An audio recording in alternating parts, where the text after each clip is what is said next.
At just 21 years old, she was completely broke and desperate to change her life. She dreamed of studying abroad, traveling the world, and building the future she had always imagined. But money stood in her way. Believing she had finally found the perfect solution, she made one decision that she thought would change everything. Instead, it nearly got her killed. At the time, she worked at a small consultancy firm, stuck at the very bottom of the corporate ladder. Her paycheck barely covered rent, food, and bills. Every month ended the same way, with almost nothing left in her bank account. She wanted more from life. She wanted to travel, study overseas, and build a better future. But without money, those dreams felt impossible. So she started searching for another source of income. Around that time, OnlyFans was becoming one of the fastest-growing online platforms. Thousands of creators were reportedly earning impressive amounts of money from home. She wasn't famous. She didn't have a massive online following. She simply hoped that earning a little extra money might finally change her life. She created an account, uploaded a short introduction, posted her first photos, and waited. A few weeks later, subscribers slowly began to appear. Some requested custom content, while others simply wanted to chat. Everything seemed completely normal. Then, she attended a business networking event. Like everyone else there, she handed out a few business cards before returning home. That same night, she noticed a brand new subscriber. The username was John Smith. At first, the subscriber seemed completely harmless. He asked simple questions, whether she had a dog, whether she was single, and whether she lived alone. After purchasing several custom photos, he even paid extra to be added to her Instagram account. She accepted the request without thinking much of it. But the moment she opened his Instagram story, her blood ran cold. The first video showed her house from across the street. The second zoomed in on her bedroom window. The third had been recorded from her own front porch.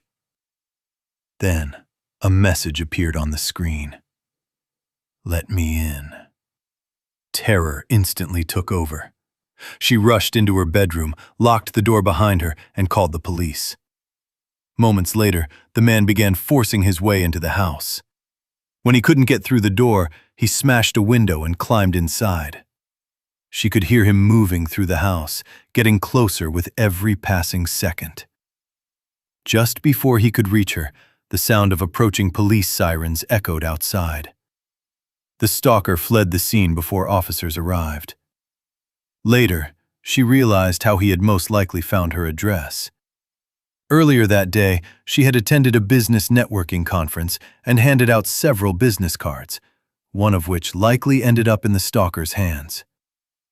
Despite the investigation, police were never able to identify him. She immediately deleted her OnlyFans account, moved back in with her parents, and disappeared from social media. Even today, she still wonders whether one of the clients she meets at work is the same man who stood outside her house that terrifying night. She secretly created an online creator account late at night in her bedroom while her parents slept. Nervous but determined as she uploaded her first content. And soon, her phone lit up with new subscribers. So she started happily live streaming from her cozy room with colorful lights. And her daily streams kept gaining popularity. She walked through a shopping mall, smiling with her phone, when a mysterious man in a green shirt watched from a distance. Then she had coffee in a cafe, completely unaware he was sitting behind her. Then did a beach sunset live stream with him in the background. And walked her dog in the park while he secretly followed. A subscriber accused her of lying about being single, so she reviewed old live stream recordings with growing concern and saw on screen that the same green-shirted man was appearing in multiple videos. She froze as she realized the terrifying pattern. She deleted her scheduled live streams and closed her laptop, and weeks passed with calendar pages flipping and her empty bedroom showing her avoiding social media.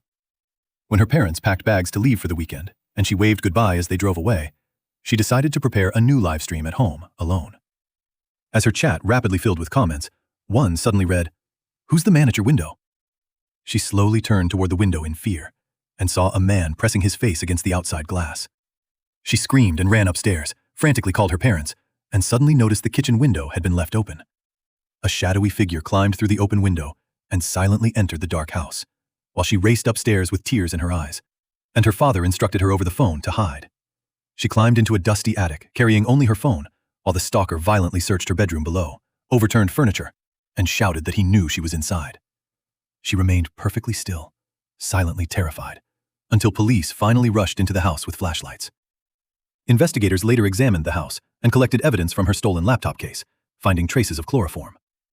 She moved to another town with boxes packed into a moving truck, and in the final emotional scene, standing alone in her new home and looking out the window, she reflected that a single viewer's warning had most likely saved her life.